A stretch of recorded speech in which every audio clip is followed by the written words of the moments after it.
The screech of the polished black Oxford shoe connecting with Elena's hip was louder than the lobby's hushed whispers. She skidded across the cold marble, her cardboard box exploding, scattering personal files, pens, and a shattered potted plant across the pristine floor. For a heartbeat, the bustling corporate atrium went dead silent. Elena gasped, clutching her stinging side, and looked up at the man towering over her with pure entitlement twisting his features. Daniel Whitmore. Her boss. Her ex-boyfriend. The man who had spent the last year making her life a living hell. "Get your trash and get out, you leech!" Daniel spat, adjusting his $5,000 custom suit as if he hadn't just assaulted a woman in broad daylight. He had no idea who was looking up at him. He had no idea that the disposable secretary he just fired wasn't the desperate, penniless girl he dated 3 years ago. No idea that the cheap blouse and skirt she wore were just a costume she put on to feel normal, to prove she could make it on her own. He had no idea about the 10-carat yellow diamond hidden deep in her pocket, the deed to the mansion she woke up in this morning, or the fact that this scared look in the eyes of the receptionist wasn't fear for Elena. It was fear of Elena. And Daniel definitely had no idea about the man whose name was now legally attached to hers. The man whose fleet of black armored SUVs had just locked down the perimeter. The man stepping out of the elevator behind Daniel right now, rolling up his sleeves with terrifying calm. Marco DeLuca. The city's most ruthless mafia don. Her husband. Stay with me until the very last second, because the punishment Marco delivers to the man who touched his wife is a level of satisfying you have to see to believe. Before we witness the takedown, hit that like button, subscribe, and tell me in the comments, what would you do if your ex kicked you? Now, let's get into the story. Sunlight filtered through the floor-to-ceiling bulletproof glass of the DeLuca penthouse, illuminating a breakfast spread fit for royalty, but Elena ignored the silver platters of fruit and pastries. She was too busy frowning at her reflection in the hallway mirror, adjusting the collar of a stiff, polyester blouse that scratched her neck, a stark, uncomfortable contrast to the Egyptian cotton sheets she had just rolled out of. Marco sat at the head of the long mahogany table, an espresso cup looking absurdly small in his large, scarred hand. He wasn't looking at the financial reports on his tablet. His dark, predatory gaze was fixed entirely on her, his expression a volatile mix of adoration and simmering irritation. Even in his morning robe, Marco DeLuca radiated a dangerous kind of power, the kind that made the air in the room feel heavy. "Take it off, Elena," he said, his voice a low, gravelly rumble that vibrated in her chest. Elena sighed, smoothing down her discount skirt. "It's office appropriate, Marco. I have a presentation today. It's cheap. It doesn't fit you. And I hate that you leave this fortress looking like—" He gestured vaguely with his free hand, searching for a word that wouldn't start a fight. "Like a normal person?" she countered, walking over to grab a slice of dry toast. "Like someone who got a job on her own merits, not because her husband owns half the city's debt?" Marco stood up. The movement was fluid and lethal, like a panther uncoiling. He crossed the room in 2 long strides, trapping her against the edge of the table. He wrapped his arms around her waist, pulling her flush against his hard chest, burying his face in the crook of her neck. "I could buy the building, you know," he murmured against her skin, his breath hot and tantalizing. "I could buy the company before you finish your coffee. I'd fire that idiot Whitmore, put you in the corner office, and you wouldn't have to lift a finger. You could run the place or burn it down. Whatever you want." Elena leaned back into him for a fleeting second, allowing herself to feel the intoxicating safety of his embrace. It was tempting. God, it was tempting. But she pulled away gently, turning to cup his jaw. "No, Marco. We agreed. I need this," she said softly but firmly. "I need to know I can survive without the DeLuca name shielding me. I need to earn my keep in the real world." Marco closed his eyes, leaning into her touch, but his jaw remained tight. "You have nothing to prove, Tesoro. You are my queen. You don't bow to anyone." He opened his eyes, the intensity in them searing her. "Go. Play your game. But remember, if anyone makes you feel like less than you are, I won't just buy the company. I'll burn their world down. Elena forced a confident smile, ignoring the sudden, inexplicable shiver of foreboding that crawled down her spine. It's just Ada Entry and Daniel, Marco. What could possibly go wrong? Stepping into the lobby of Whitmore Holdings felt like walking into a meat locker. The air was recycled, sterile, and aggressively cold, a sharp, stinging slap compared to the heated leather seats of the armored sedan that had dropped her off 2 blocks away. Elena adjusted her skirt, the cheap fabric itching her thighs, and swiped her badge. The electronic beep was a harsh reminder. Here, she wasn't the wife of the most powerful man in the city. Here, she was just employee 412. The elevator ride to the 30th floor was a suffocating silence shared with 5 other people who refused to make eye contact. The office itself was a maze of glass walls and gray carpet, a design meant to simulate transparency but which actually enforced a panopticon of anxiety. Everyone watched everyone. There were no shadows to hide in, no place to breathe without being assessed. Elena took her seat in the open-plan bullpen, her back stiffening as she felt the familiar weight of eyes on her. Daniel didn't wait long to start. He prowled the aisles like a shark in a fish tank, his expensive cologne arriving seconds before he did. He stopped at her desk, not standing in front of it, but leaning over her shoulder, invading her personal space with a casual arrogance that made her skin crawl. "Elena," he drawled, his voice pitched just loud enough for the neighboring cubicles to hear. "I see we're still struggling with the concept of business professional attire. That blouse looks like it came from a discount bin." Elena's hand tightened around her mouse, her knuckles turning white.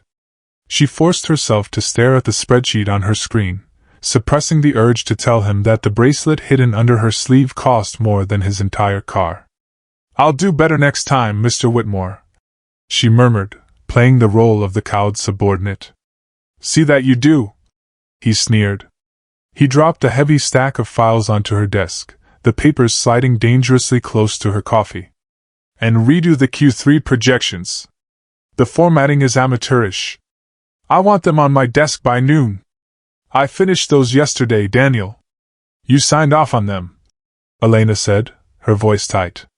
Daniel leaned in closer, his breath smelling of peppermint and malice. "Then do them again. And try to use your brain this time, if you can find it. God knows you never needed one when we were together." He straightened up, buttoning his suit jacket with a smirk, basking in the uncomfortable silence of the office. As he walked away, laughing at something on his phone, Elena felt the heat of humiliation rise up her neck. She wasn't just a worker to him. She was a trophy of his past that he enjoyed breaking every single day. She looked down at her trembling hands, counting the minutes until lunch, unaware that she wouldn't make it that far. The intercom on her desk buzzed, a harsh, electronic sound that cut through the low hum of the open-plan office. "Brooks. My office. Now." It wasn't a request, it was a summons. Elena stood up, feeling the collective gaze of her coworkers burning into her back. In a workplace built of glass, there were no secrets. They knew. They had watched Daniel circle her all morning, sensing the blood in the water. Elena took a steadying breath, pushed her shoulders back, and walked toward the corner office that overlooked the city she secretly ruled. Daniel was waiting. He wasn't working. He was leaning back in his ergonomic leather chair, feet propped up on the mahogany desk, idly spinning a heavy crystal paperweight. He didn't offer her a seat. He simply slid a single sheet of paper across the polished surface. "Sign this," he said, his voice bored. "It's a waiver. Standard procedure for termination." Elena looked at the paper, the bold letters swimming slightly before her eyes. She had expected a reprimand, perhaps another humiliating lecture, but this was final. "You're firing me?" she asked, her voice steady despite the sudden drop in her stomach. "My numbers are the highest in the department, Daniel. I just fixed the Q3 projections you messed up." Daniel let out a dry, humorless chuckle, swinging his legs down and standing up. He walked around the desk, closing the distance between them until he was looming over her, invading her space. "Performance?" he scoffed, looking her up and down with undisguised disgust. "Elena, wake up. I didn't hire you for your performance. I hired you because I felt sorry for you. I figured after I dumped you, you'd be out on the street within a month. Call it charity." He circled her, his voice dropping to a cruel, intimate whisper. "But let's be honest. It's embarrassing having you here. You're a reminder of a time when my standards were lower. You walk around in these pathetic discount clothes, looking like a frightened little mouse. You don't fit the image of a billion-dollar company. You're an eyesore." Elena bit the inside of her cheek until she tasted copper, fighting the urge to reach across the desk and shatter his nose. She thought of Marco. She thought of the empire she managed from her phone while Daniel was sleeping. Just walk away, she told herself. Don't give him the satisfaction. "I'll pack my things," she said quietly, turning to leave. "You do that," Daniel sneered, his reflection catching in the glass wall behind him. "And don't bother asking for a reference. Let's face it, Elena, you were nothing when I found you, and you're nothing without me. Now get out of my sight before I have security drag you out." The walk back to her cubicle felt like a funeral procession of one. The office buzz had died down to a suffocating silence, the only sound the click of Elena's heels on the industrial carpet. Every head was bowed, every eye ostensibly fixed on the monitor, but she could feel the weight of their collective attention. They were witnessing a public execution, and in the corporate world, looking away was the only survival strategy. Elena grabbed an empty copier paper box and began to sweep her life into it. A framed photo of her dog, a chipped mug, a dying succulent, meager possessions that Daniel watched with predatory amusement from the aisle. He hadn't returned to his office. He was standing right there, checking his watch with exaggerated impatience, ensuring her departure was as painful as possible. "Pick up the pace, Elena," Daniel said, his voice carrying easily over the partition walls. "Security is on their way up. I don't want you lingering and stealing company property. I'm going as fast as I can," Elena whispered, her hands shaking slightly, not from fear, but from the Herculean effort it took not to call Marco right then and there. She placed her stapler in the box, her movements mechanical. "You're making a scene," he lied. She was being perfectly quiet. He was the one broadcasting the humiliation. "God, you're pathetic. Always dragging your feet. Just like when you wouldn't move out of my apartment." Elena grabbed the box, clutching it to her chest like a shield. She turned to leave, head high, refusing to give him the tears he was so clearly fishing for. But as she tried to step past him, Daniel shifted. It was a subtle movement, a drop of the shoulder, a jut of the hip, just enough to clip the edge of her box. It happened in slow motion. The cardboard caught his arm, and Daniel shoved it hard, feigning a stumble. "Watch it!" he barked. The box flipped. Elena gasped as her belongings crashed onto the floor. The mug shattered, sending ceramic shards skittering across the aisle.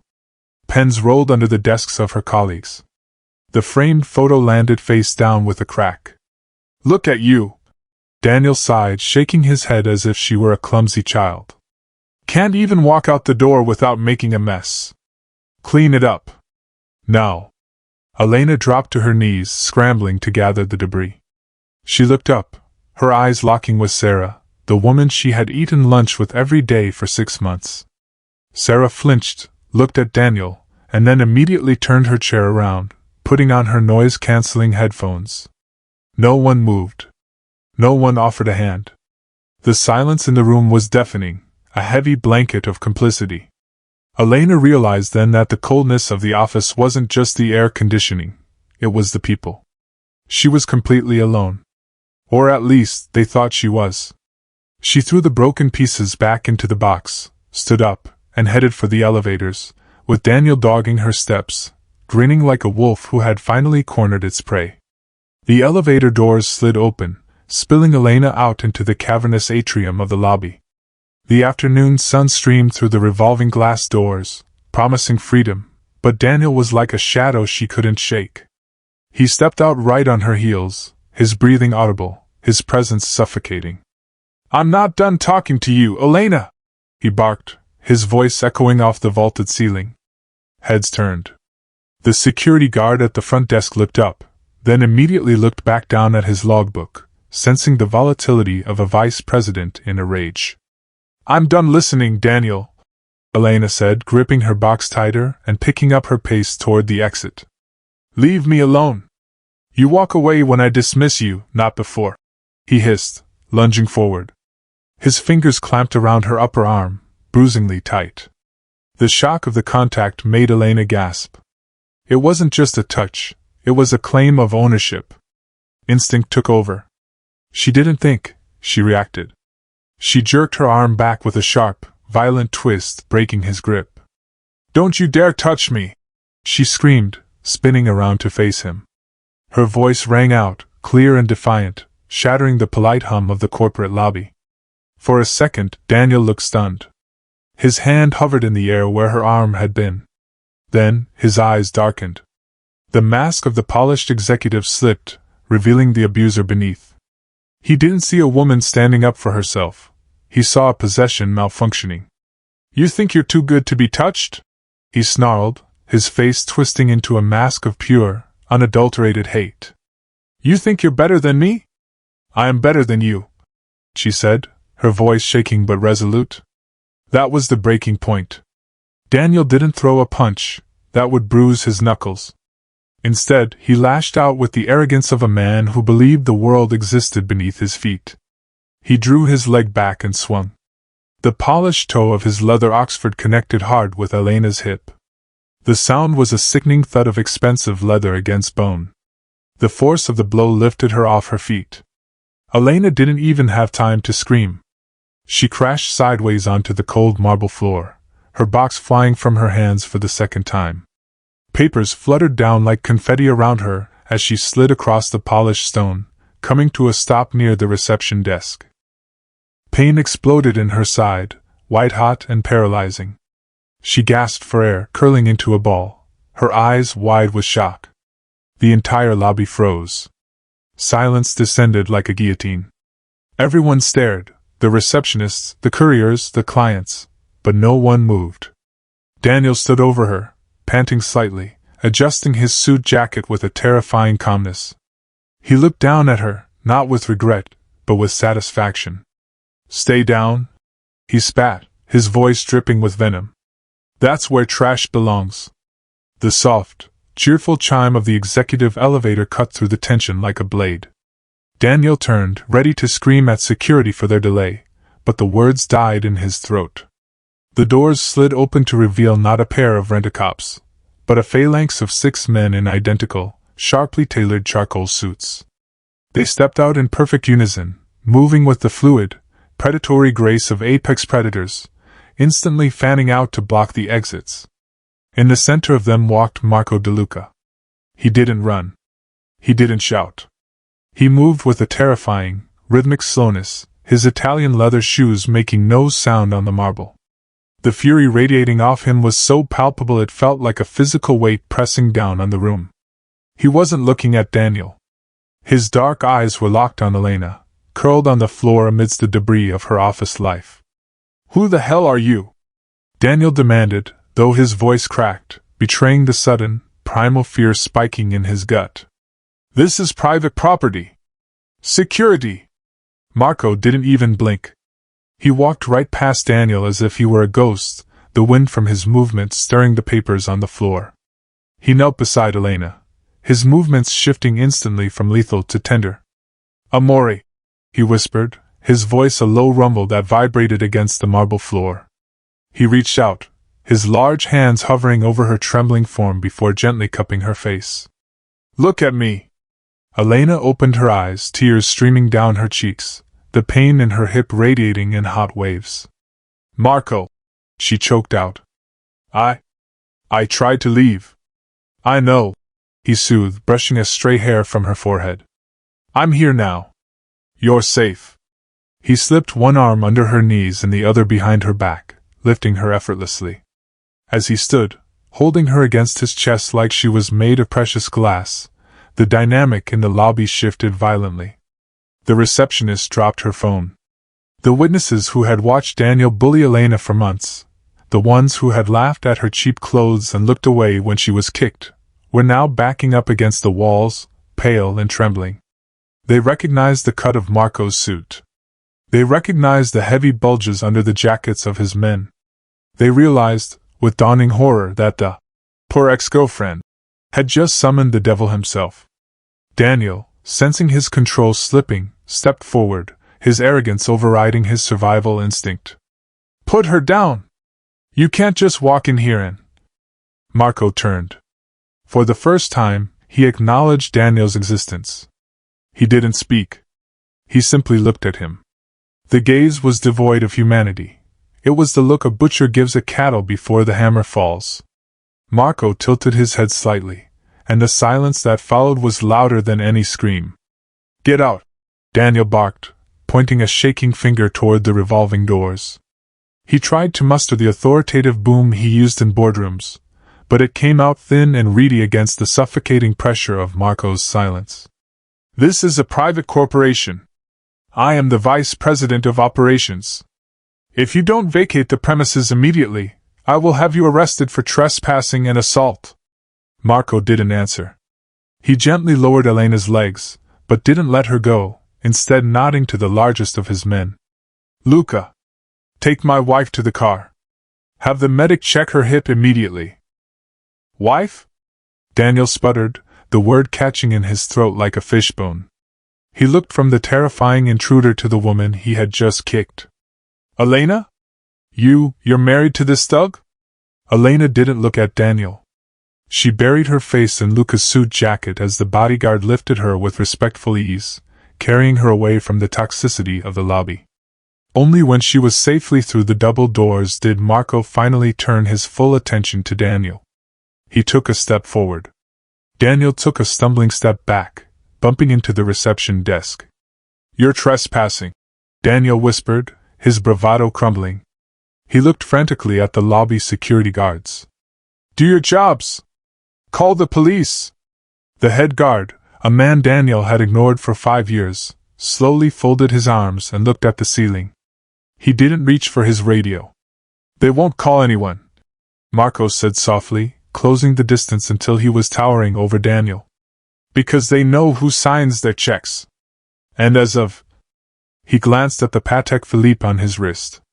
12 minutes ago, that person is me." Daniel blinked, a nervous sweat breaking out on his forehead. "What are you talking about? This is Whitmore Holdings. Whitmore Holdings was carrying $40 million in toxic debt," Marco recited, his voice bored, as if discussing the weather. "Your father made some bad bets. The bank was desperate to offload the risk. I was happy to oblige." Marco reached into his jacket pocket. Daniel flinched, expecting a gun. Instead, Marco pulled out a sleek, black smartphone and tapped the screen once before turning it to face Daniel. It was a digital deed of transfer, stamped with the seal of the city's largest bank. "I bought the debt, Daniel. I bought the mortgage. I bought the air conditioning system you're sweating in and the marble floor you threw my wife onto." Marco leaned in, his voice dropping to a lethal whisper that only Daniel could hear. "I own the building. I own the company. And unfortunately for you, that means I own your future." The color drained from Daniel's face, leaving him a sickly shade of gray. "No, that's impossible. My father would never." "Your father doesn't know yet," Marco interrupted, a cruel smile touching the corners of his lips. "I wanted the pleasure of firing you myself." Marco gestured slightly with his hand, a movement so subtle it would have been missed if the entire lobby wasn't hanging on his every breath. One of his associates stepped forward, tapping a tablet. Suddenly, the massive glass wall behind the reception desk, the one meant to showcase the city's skyline, flickered. The transparency vanished, replaced by a high-definition projection of a bank statement. The lobby gasped. It wasn't just numbers, it was a smoking gun. "Whitmore Holdings. Cayman Islands subsidiary. Unauthorized transfer, $2.4 million. Marco read aloud, his voice echoing off the hard surfaces. He turned to the crowd of frozen employees. "You didn't get your Christmas bonuses last year because times were tight, correct?" He swiped the air, and the image changed. A timestamped video feed showed Daniel entering the server room, swapping hard drives. Another swipe, an email chain discussing how to frame the accounting department. "He stole it," Marco said, looking at the employees who were now whispering furiously, their fear of the gunman replaced by hatred for the thief. "He stole from the company, he stole from you, and he tried to pin it on the woman he just assaulted." Daniel was shaking, his face pale and slick with sweat. That's fabricated.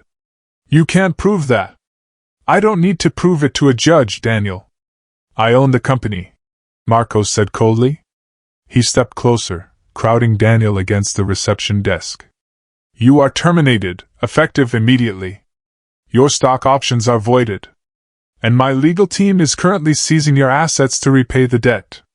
Your condo, your car, that watch on your wrist, it's all mine." Daniel scrambled backward, fumbling for his phone, likely to call his father, but Marco snatched it from his hand and crushed it under his heel. The crunch of glass and metal silenced Daniel's protests. "That was business," Marco said, unbuttoning his suit jacket and tossing it to one of his men. He rolled up his white sleeves, revealing thick forearms and a tattoo of a black cross on his wrist. "Now we handle the personal debt." Daniel held up his hands, backing away until he hit the glass wall displaying his crimes. "No, wait! Listen, I didn't mean to." "You put your hands on my wife," Marco said, his voice dropping to a terrifying, guttural growl. "You kicked her while she was down. You wanted to make her feel small." Marco didn't use a weapon. He didn't need one. He delivered a single, calculated kick to Daniel's knee. The sound of the joint snapping was sickeningly loud. Daniel screamed, collapsing to the floor in a heap, mirroring the position he had forced Elena into moments ago. "Now look at you," Marco sneered, standing over the sobbing man. "Broken. Bankrupt. Alone." He looked up at the office staff, his dark eyes daring anyone to intervene. "This is what happens to men who abuse their power in my city." Marco turned his back on the moaning ruin of the man who had once terrified her. Daniel lay amidst the shattered glass of his own ego, clutching his ruined knee, surrounded by the projected evidence of his crimes. He was no longer a boss, he was a cautionary tale. "We're done here," Marco announced to the room, his voice calm and final. He walked over to where Luca was waiting with Elena. Without a word, Marco took her back into his arms, lifting her against his chest. This time, Elena didn't argue.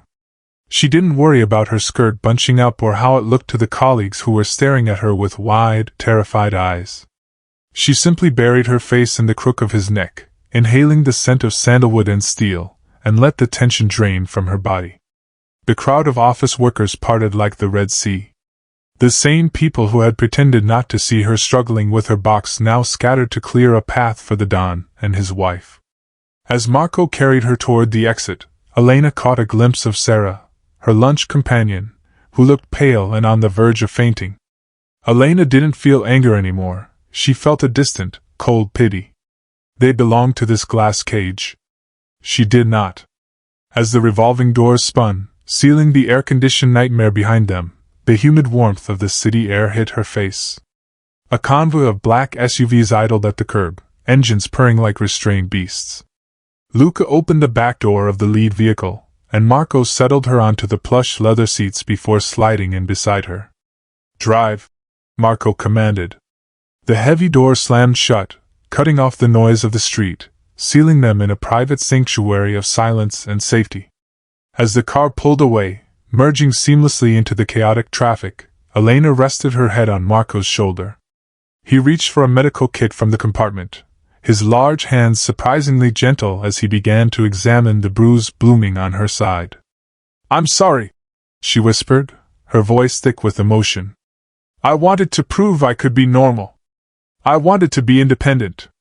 Marco stopped, tilting her chin up so she had to look into his eyes. "Elena, look at what you survived. You walked into the lion's den every day. You stood up to him when no one else would. You are not normal, amore. You never were. You are a queen. And queens do not work in cubicles." Elena looked out the tinted window as the skyscraper grew smaller in the distance. She thought of the spreadsheet, the cheap polyester blouse, and the desperate need to fit in. It all seemed so small now.